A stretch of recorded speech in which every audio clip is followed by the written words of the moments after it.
Agora sim. Bom dia. Tudo bem, galera? Bom dia, Procis.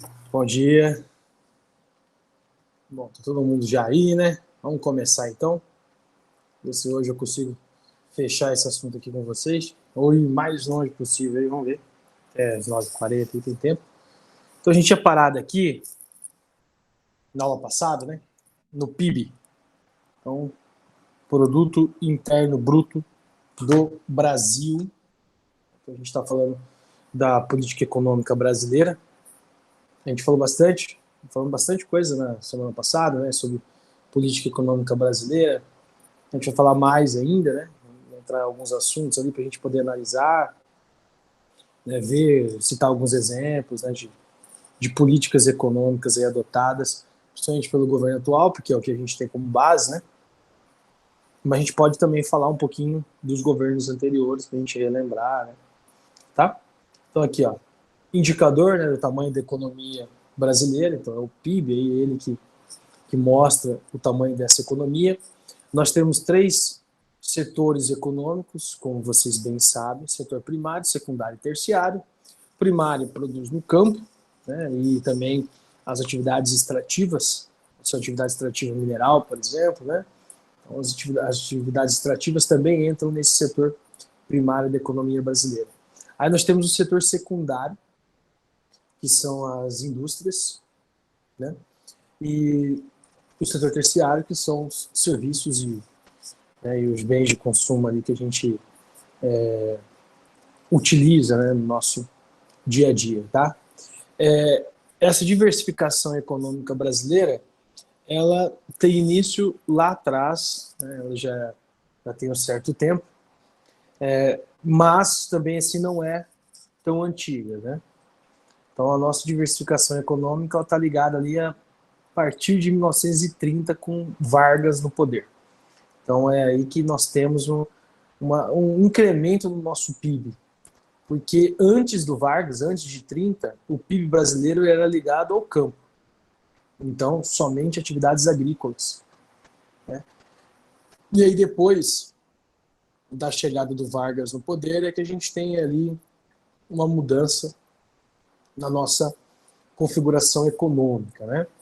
Então voltado mais ali para outros setores, diversifica e começa a acumular mais. Tanto é que hoje o setor principal da economia brasileira é o setor de serviços do terciário, né? A gente falando de economia interna.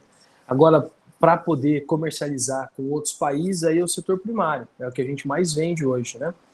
São produtos ali ligados ou a gêneros agrícolas ou a minérios, né? Atividades extrativas, tá? Então, esse indicador econômico lá corresponde à soma em valores monetários, dinheiro, né, de todos os bens e serviços produzidos internamente em determinada época, tá? Mais os impostos sobre os produtos e menos os subsídios não incluídos no valor do produto. Vamos lá. Primeiro, imposto sobre o valor do produto. Imposto é aquele acréscimo, tá? Então, vamos supor que para produzir uma caneta como essa aqui, o valor dela, o custo dela de produção final ali para ela sair, para ir para o mercado, para o comércio, seja ali R$ 2. Mas lá no comércio ela é vendida a R$ 2,90, né? Desses R$ 2,90 tem um acréscimo então, de 90 centavos. Desses 90 centavos, 30 ficam com o Estado e 60 centavos fica com o empresário, dono dessa rede varejista que está revendendo a caneta, né, melhor dizendo.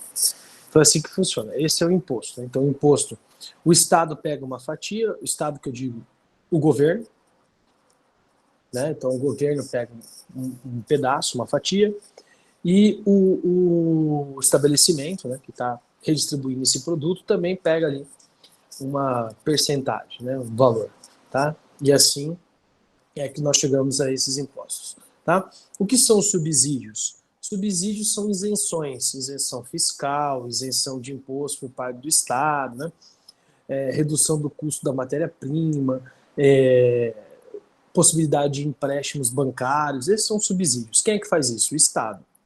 Então, se o Estado, ele, por exemplo, ele reduz impostos, significa que ele quer que o empresário, o produtor da caneta, diminua o valor dela. É aquele que produz a caneta.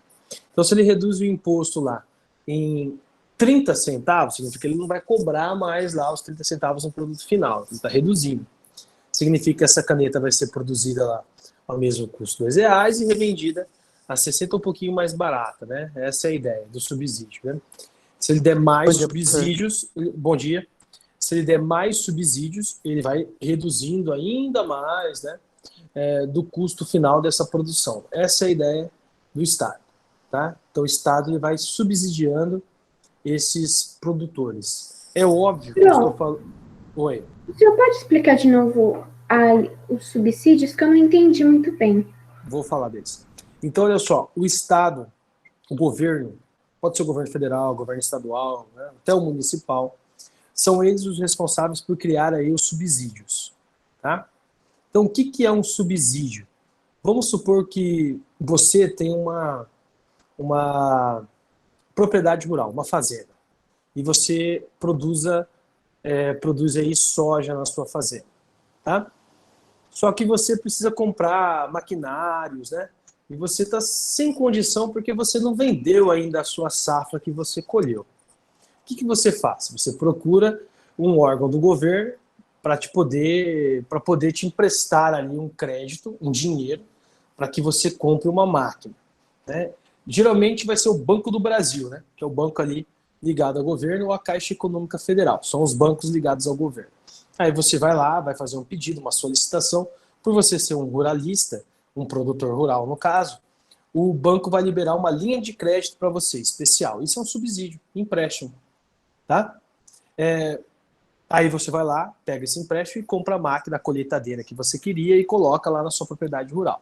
E aí você vai pagando aquele empréstimo. Isso é um tipo de subsídio, né? Empréstimos. Para as indústrias, você quer atrair uma indústria de uma região para outra. Isso ocorre de um estado para outro? Ocorre. O nome disso é guerra fiscal. Então vamos supor que o estado de Mato Grosso do Sul esteja disputando uma indústria do estado de São Paulo. O governo do Mato Grosso do Sul, ele tem um polo industrial aqui, né? Três Lagoas. Então ele vai escolher lá a região de Três Lagoas e ele vai falar para essa indústria, olha, eu te dou o terreno aqui para você se instalar. Isso é subsídio? É. O estado está concedendo a área de instalação. Mas além do terreno, o estado ainda fala assim, ó, eu te dou o terreno e eu te isento de impostos aqui no Mato Grosso do Sul por 3 anos. Isso é subsídio? É. Tá? Então, isentar de imposto, doar terreno para instalação, né? Diminuir a tarifação ali da cobrança de energia, tá? Construir infraestrutura, né, para atender a demanda industrial ali dessa indústria, subsídio? É. Então, quem cria subsídios são o Estado, né? Toda vez que o Estado cria o subsídio, ele quer que o produtor diminua o custo ali da sua produção para chegar mais barato lá para... Não, isentar não é crime. Tem várias leis ali que os estados eles acabam criando. A gente pode entender, por exemplo, nesse exemplo que eu dei das indústrias, né, atração de indústrias, a guerra fiscal, a gente pode entender como algo desleal, né, e algo que acaba prejudicando a outra região, mas não é crime. Isentar de imposto não é crime, basta você criar uma lei vigente isentando por um tempo, ou para sempre, né? Ali um grupo. Geralmente essas leis para sempre são derrubadas. Né? Você pode isentar por um período. Tá? Injusto a gente pode entender como injusto. Eu mesmo trato como injusto, principalmente quando a gente vai falar de produção no campo, para o grande e para o pequeno. Vocês vão ver que é extremamente injusto, né, para a agricultura familiar. Porque o cara da agricultura familiar, ele não tem essa linha de crédito no banco. Ele chega lá e fala assim, eu queria um empréstimo para comprar máquina. O banco olha para ele e fala, tá, mas e aí? Qual o tamanho da sua propriedade? O que você produz lá? Eu produzo arroz, batata e feijão. Não, então a gente não tem para te arrumar. Assim funciona. Não tem linha de crédito para esses caras. Quando eu falei de campo na aula passada para vocês, a gente citou um pouquinho isso, que eu falei da alta questão do aumento dos alimentos. Eu lembro que eu citei esse exemplo, né, dos grandes para os pequenos, e eu ainda falei disso. Não é só a questão de você dar terras ali para o pequeno produzir. É você dar terras, mas também dar condições. As mesmas condições que o grande tem. O grande latifundiário tem dinheiro ali para comprar maquinários, né, colheitadeiras, semeadeiras, assim, arados, mecânicos, assim vai. Caminhões para fazer o transporte daquela produção, né? Tem dinheiro ali para comprar grãos, investir em ciência e pesquisa dentro da terra dele, trazer cientistas para poder analisar o solo, para poder estudar ali um aproveitamento maior, aumentar a produtividade, enquanto o pequeno não tem nada. O pequeno não tem nada, nem apoio do Estado. Entendeu? Então é injusto nesse ponto, né? É injusto também a gente ter que pagar mais imposto e você vê empresas não pagando nada. É injusto. Né? Tem vários organismos, organizações aqui dentro do Brasil, que estão sendo até investigados agora, que são isentas de impostos, e aí elas fazem o quê? Elas acabam ampliando o patrimônio delas, tá? E utilizando essa isenção de impostos. Por exemplo, igrejas não são cobrados impostos de igrejas aqui dentro do Brasil. Não tem. Tá? Então a igreja não paga imposto. Mas aí, uma discussão que se abre. E a igreja que tem, por exemplo, canal de TV? Porque aí já não é mais só a igreja, aí já é um outro ramo, né? Já é o entretenimento. Será que não deveria cobrar imposto? Também. Isso não é discutido aqui dentro. Né? Mas caberia uma discussão. Não cobrar do templo eu até entendo, mas não cobrar também dessas ramificações que os templos vão conseguindo, né? Igrejas, né? E ampliando cada vez mais o patrimônio, também, de certa forma, é injusto quando a gente analisa. Né? Injusto tem muita coisa que é injusto dentro da nossa sociedade. A questão da distribuição de renda no Brasil também é injusta. É uma renda concentrada na mão de poucos. A distribuição de terras também é injusta. Ou seja, a gente está num país que, se o nome dele fosse injusto, cairia melhor, né, do que Brasil. Mas faz parte. A gente tem que discutir para que a gente melhore isso para o futuro. Né? O futuro tem que ser melhorado com toda certeza. Tá? Então, o PIB ele faz parte aqui das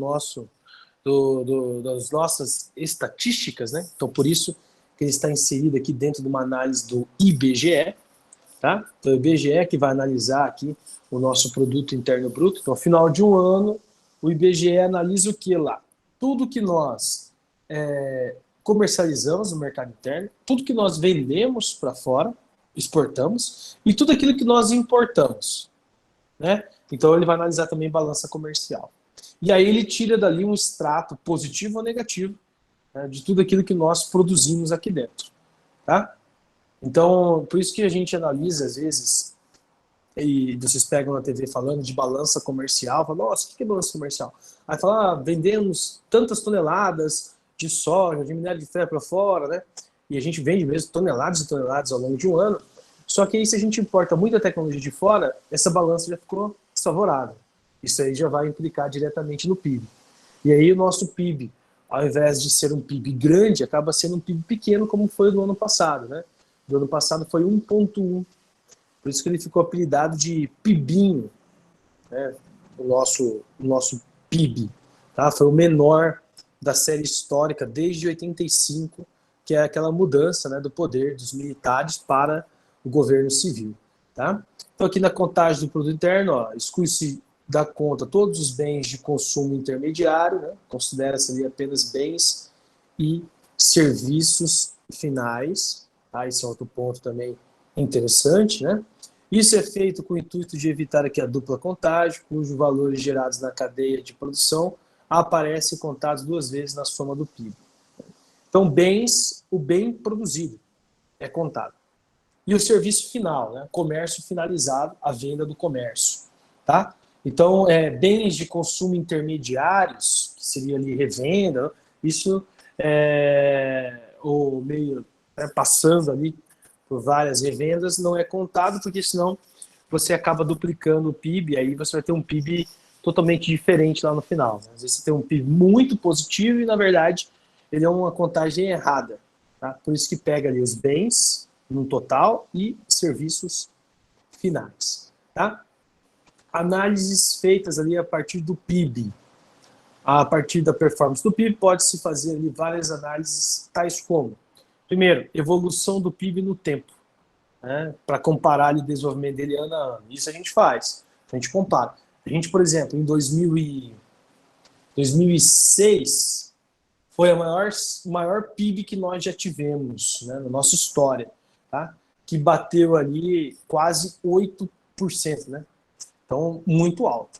Tá? Então, foi o maior PIB, PIB de padrão de país desenvolvido, né? Se a gente compara o PIB do Brasil com outras nações, vocês vão ver que tem várias nações aí que o PIB ainda é menor que o nosso. Tá? Tem nações desenvolvidas que o PIB é menor que o nosso. Porque, de fato, a gente produz muito. O Brasil é muito rico. Né? Tem uma das 10 maiores economias do planeta. Não seria diferente, né? Se tivesse um PIB muito, muito baixo. Tá? A questão é que o nosso PIB está muito inferior a outros países. Por exemplo, comparado aos Estados Unidos, que produz 15 trilhões ao ano, né? Uma China, 11 trilhões, a gente produzir 1,1, muito baixo. Muito baixo. Um país que já produziu 8, 5, manteve uma sequência de 5, 4, 6, 5, 4, 6 ao longo dos anos, né? Aí teve, no ano retrasado, 3 trilhões, esse ano agora 1,1. Então isso já demonstra uma queda. É claro que esse ano que eu citei para vocês, 2006 para 2007, é um período ali que a gente tem o boom das commodities, né, no mundo todo. Então o Brasil cresceu bastante, a Rússia também cresceu bastante, vendendo commodity para a China.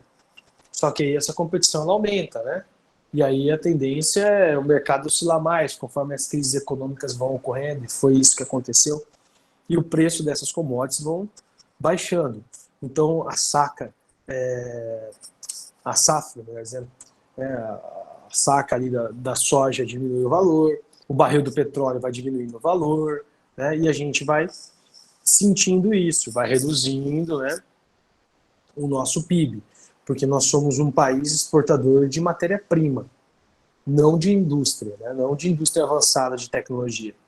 Por que os Estados Unidos se mantêm em 15 e 16 trilhões todos os anos? Porque eles exportam muita tecnologia para o mundo todo. Né? Tem muitas multinacionais.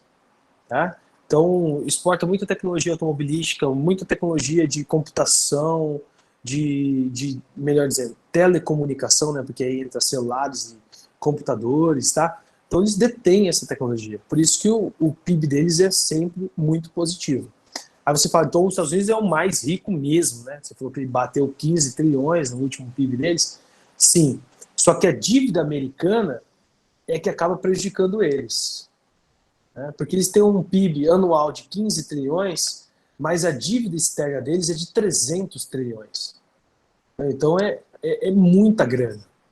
Então, mesmo o PIB que eles erguem todos os anos, para eles pagarem a dívida vai demorar muito tempo. E essa dívida é contraída de alguns anos para cá. Né? Se você pega no período da Guerra Fria, as corridas armamentistas e aeroespacial, ali começou o endividamento americano.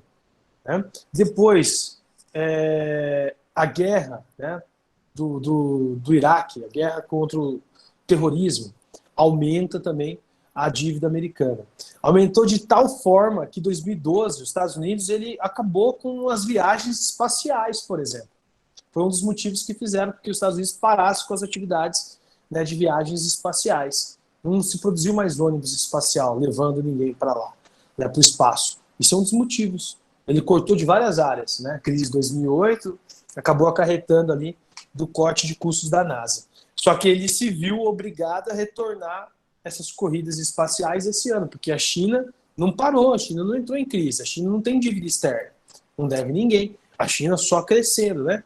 E também investindo agora, ano passado mandou sonda para a Lua, né, para o lado oculto, esse ano já mandou uma sonda e um robozinho para Marte, aí os Estados Unidos ficou pressionado, vou ter que ir também, né? A China está me ultrapassando, tá? Muitos países devem para quem? Não entendi. Para os Estados Unidos?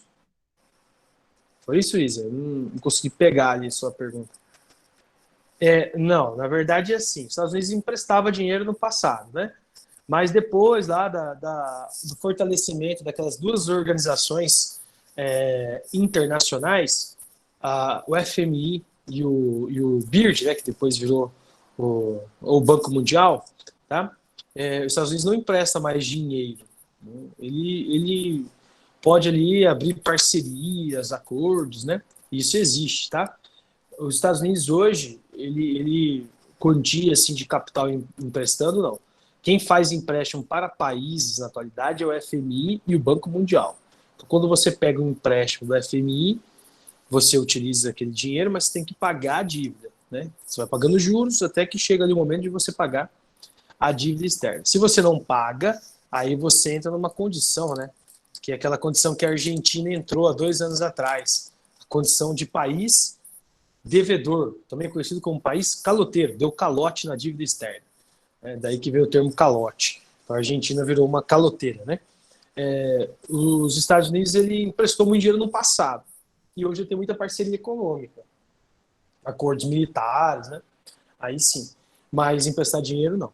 A dívida dele é a mais alta de todos os países do mundo. A dívida externa mais alta é a dos Estados Unidos, mas também tem o maior desenvolvimento, né?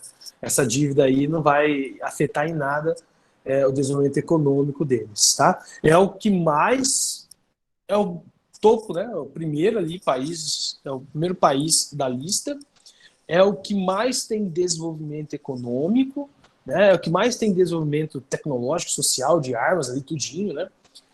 Não tem o melhor IDH, mas é o que também tem a maior dívida externa do planeta, é os Estados Unidos. E os motivos são esses que eu citei para vocês: as corridas da Guerra Fria, depois a questão da...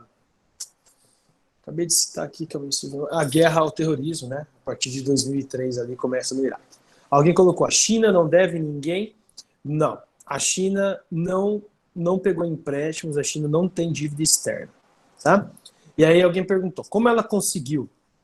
A China sai de uma década de 80 miserável, né? E aí o processo do PIB econômico, crescimento econômico chinês, é bem interessante, viu, gente? Porque até a década de 90, o nosso parque industrial era muito maior que o da China.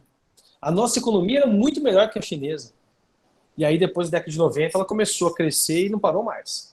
Tá?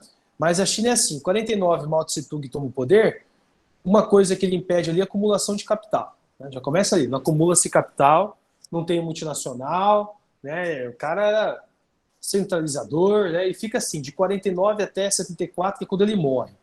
Né? Aí ele morre, tiram lá o livro vermelho, tá? Ah, tá. Natan, uma coisa é PIB, é a economia do país. Outra coisa é distribuição social, tá? Outra coisa é melhoramento da sociedade, né? Da população, tá? Mas já te explico. Então, a China, até 74, não tinha multinacional, acumulação de capital, nada disso. Aí, o que muda ali na China? Ela tem um novo governante, né? Deng Xiaoping. O Deng Xiaoping ele tinha uma visão mais, vamos por assim, liberal, né, do comunismo. Então ele entende que o comunismo ele tem que ter uma nova roupagem. Então, se você falar isso no período do Mao Tse-tung, ele mandava dar um tiro na cabeça, né?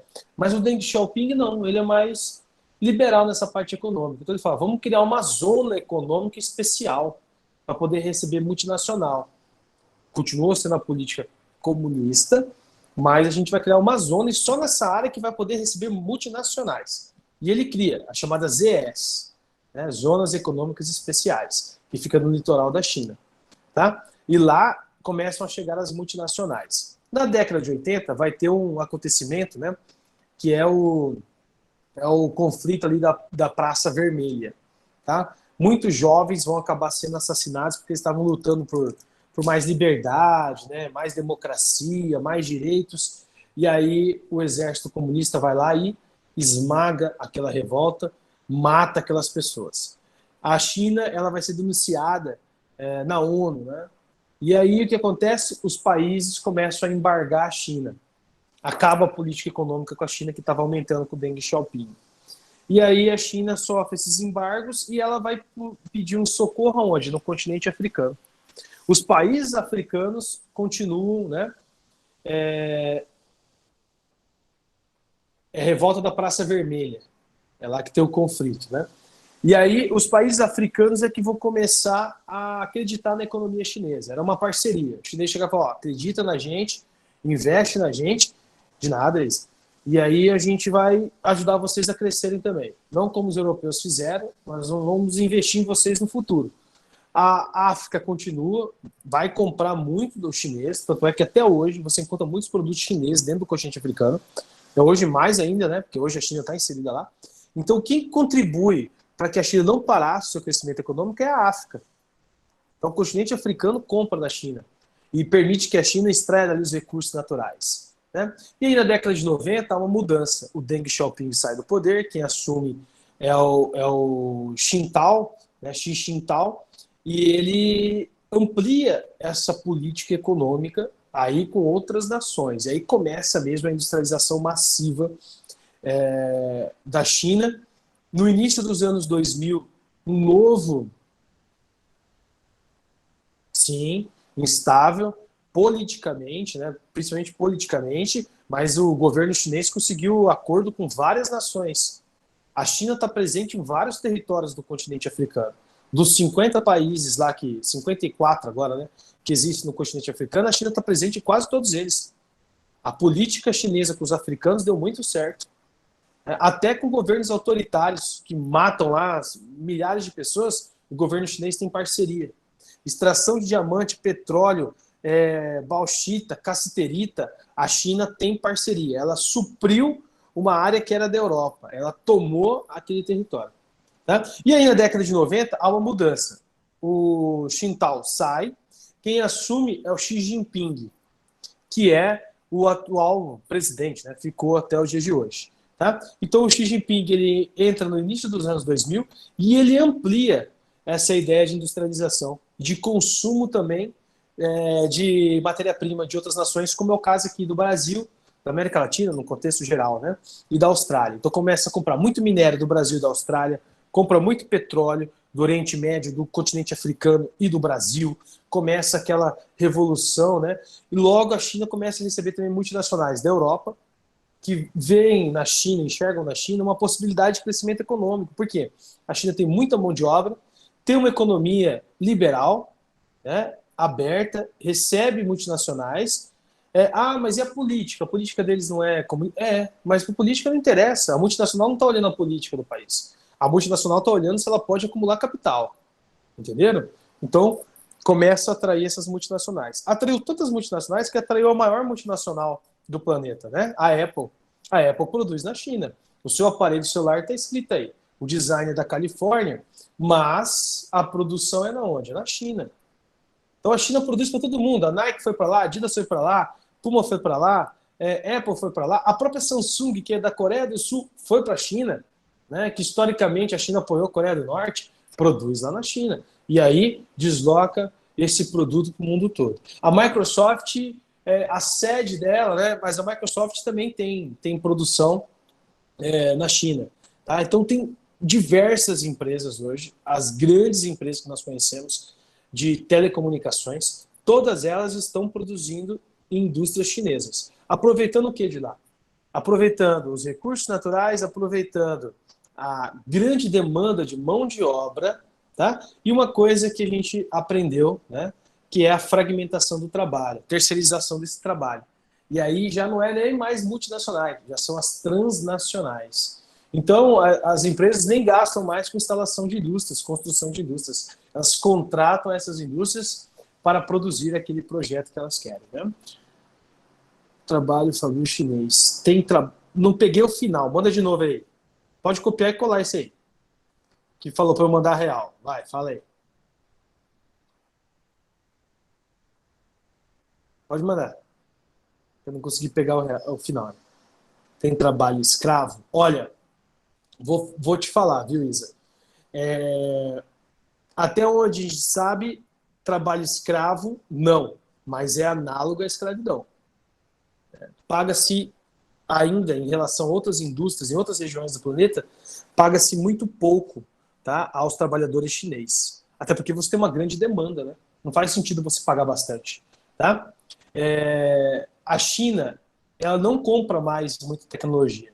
Certo? A China ela passou a produzir muita tecnologia e competir com tecnologias de outros territórios. Porque durante muito tempo ela copiava a tecnologia de outros territórios, principalmente do Japão. Pegava o produto e copiava aquela tecnologia. Ela passou a desenvolver. Tá? A China tem um dos territórios mais robotizados que existem também. e robôs atendendo até nos serviços, na parte de comércio. Isso é muito interessante. O povo chinês, ele é muito ligado às telecomunicações, tá? Celulares, computadores. É muito diferente daquela visão que a gente tem de Cuba, que ficou isolada. A China não ficou isolada. Ela continuou promovendo desenvolvimento. A China tem muito desenvolvimento tecnológico. Eu acabei de dizer para vocês, em 2019 a China chegou no lado oculto da Lua. Sabe o que é chegar no lado oculto da Lua? É algo que nunca nenhum outro país tinha conseguido. Nem os Estados Unidos, que fez 12 expedições para a Lua. Eles foram os primeiros a chegar. Tá? De países emergentes, eles foram os primeiros a mandar uma sonda para a atmosfera de Marte e um robozinho para Marte. Já está lá, colhendo amostras do solo. Né? Porque eles também estão estudando uma forma de chegar a Marte. Então a China tem muita tecnologia, não tem pouca tecnologia, ela tem muita. Tá? E nós aqui estamos estudando ali uma forma de apagar fogo com 12 brigatistas batendo lá uma coisinha de borracha no mato, né? É isso aí. A gente não tem essa tecnologia que eles têm lá. Tá? Ela não conseguiu desenvolver ali, não conseguiu pegar. Põe de novo lá aquela pergunta. Não consegui pegar aquela lá. Aí a gente fala um pouquinho dela também. Sua própria tecnologia, acertar as dos outros.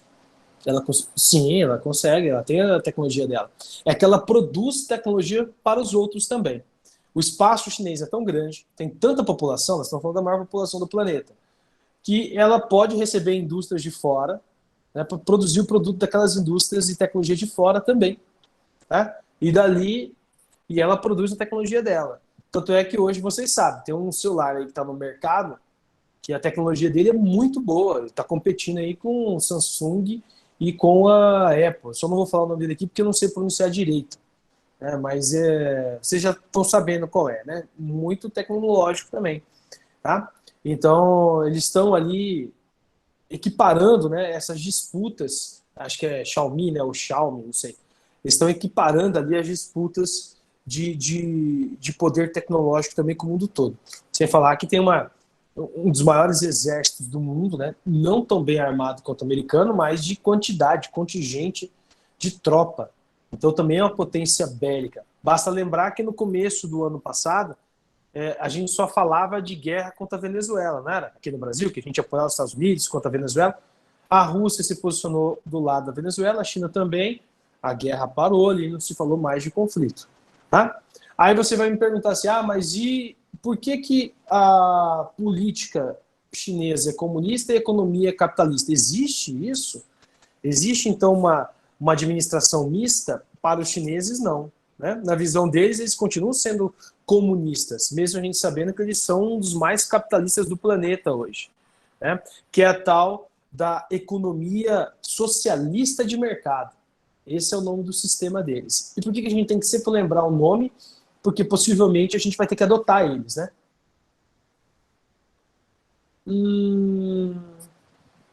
Eu acho que não. Conflito maior entre Estados Unidos e China, guerra, não. Acho muito improvável. Vai ficar mais nessas disputas econômicas. Mas é algo assim que os Estados Unidos sabem que, num período de tempo não tão longo, um período de tempo já bem curto, ele vai perder esse espaço. Os Estados Unidos já sabe disso, já está ciente de que ele não vai conseguir segurar a China, né? Que ela é uma grande potência mesmo. Tá? Então ele está ali tentando, né, segurar, vamos por assim, o inevitável. Né? É inevitável, você sabe que tem uma potência, um gigante chegando, e esse gigante vai ultrapassar você. Né? Depois da China, olha, Isadora, eu acho que vai demorar muito tempo. Porque depois dos Estados Unidos, a gente demorou tanto tempo, né? Os Estados Unidos assumiu a potência do planeta em 1945, ao final da Segunda Guerra Mundial. Ele está até 2020. Então, ó, de 45 a 2020, ele é a principal economia, né? Eu estou falando de 2020, mas ele deve ser 2021, 2022. Mas a China, para os próximos anos, vai ultrapassar ele. Agora, uma potência para ultrapassar a China vai demorar bastante tempo.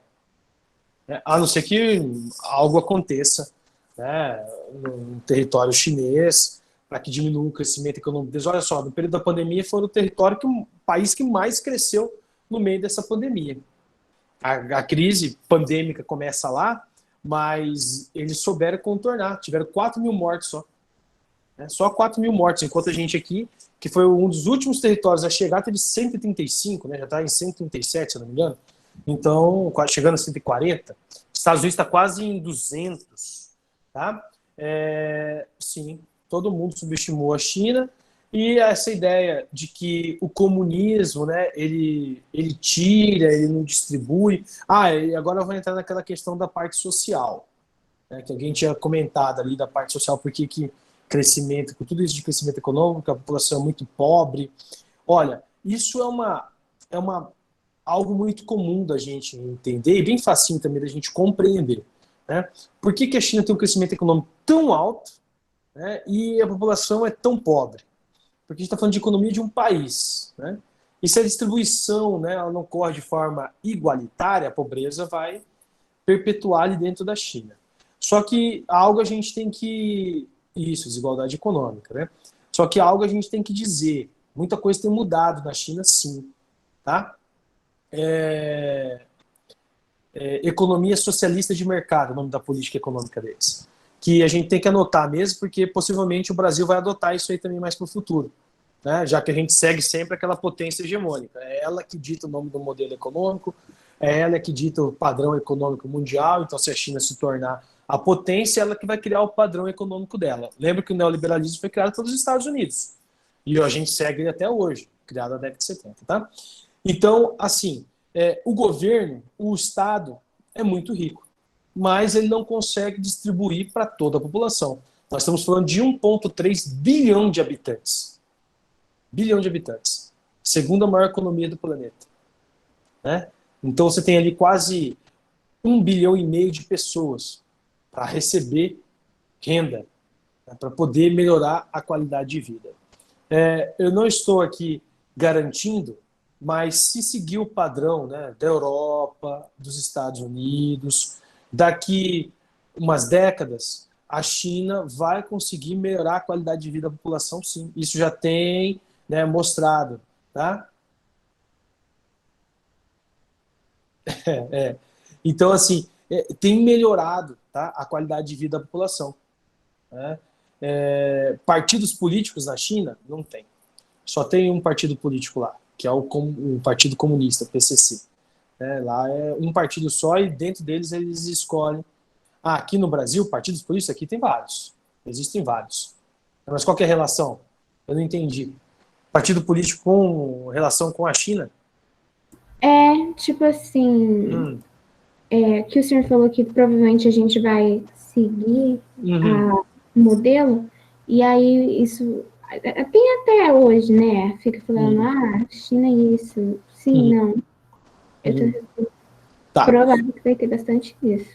Tá, deixa eu só fazer um comentário sobre isso. Independente do partido político ou do político que esteja à frente do Brasil, não sei quem vai estar, né, daqui para frente, tá? Mas, assim, todo modelo que é desenvolvido pela potência hegemônica, né, todo modelo que é desenvolvido pela potência hegemônica, ele é seguido pelo mundo todo. Então, hoje, o mundo todo segue o capitalismo, mas segue o neoliberalismo. Né? A China, a gente sabe, é uma potência capitalista. Ela vai criar o modelo dela. Não sei qual vai ser. E a gente vai ter que seguir, porque ela é a potência hegemônica, ela que dita as regras de mercado. Talvez mude até a moeda, né, corrente internacional. Hoje é o dólar.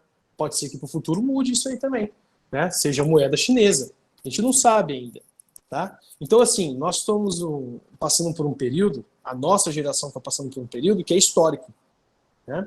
Histórico em que sentido? No sentido de que nós estamos prestes a ver ali,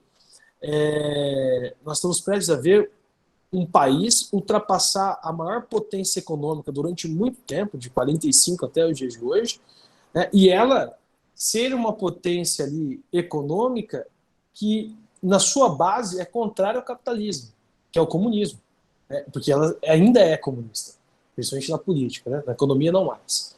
Então são coisas assim que a gente só vai conseguir compreender quando ela de fato ultrapassar os Estados Unidos. Quando você ligar a TV e falar, a China acaba de ultrapassar os Estados Unidos e é a maior potência econômica do planeta. Aí é que a gente vai entender o que é a China chegar nesse posto hegemônico, né? E aí a gente vai entender o que ela vai implantar. Então, a gente está nessa geração, a nossa geração vai ver isso. Tá? Agora, quando? Não sei ainda, estamos muito próximos de ver, mas eu também não sei a data. Essa crise agora, a gente tem que ver como que os Estados Unidos vai sair dessa pandemia, né, da crise deles. Eles também estão na crise danada lá. O Donald Trump não está sendo reeleito, porque a crise afetou, não só econômica, mas social. Né? O Biden, que é o cara que está concorrendo com ele, já deixou claro que ele entende que a China vai ultrapassar os Estados Unidos para os próximos anos. Então isso é muito importante, tá? Da gente entender, compreender. Para fechar essa parte aqui do PIB, ó, pelos indicador de síntese da economia, ele ajuda a compreender o país, mas não expressa importantes fatores ali, como distribuição de renda, aqui é o coeficiente de Gini, e essa distribuição de renda não entra, né, no PIB, ó, qualidade de vida, educação e saúde. O país pode ter um PIB enorme, os Estados Unidos tem um PIB enorme, 15 trilhões. Mas eu pergunto para vocês, a distribuição de renda dos Estados Unidos é a segunda, tá, maior entre os desenvolvidos. Né? Entre os desenvolvidos ainda, se tirar ali Reino Unido, que agora está abandonando lá a União Europeia, mas lá tem muita qualidade de vida, ele é o que tem a maior concentração de renda, mesmo tendo um PIB de 15 trilhões. Então, possui a maior concentração de renda.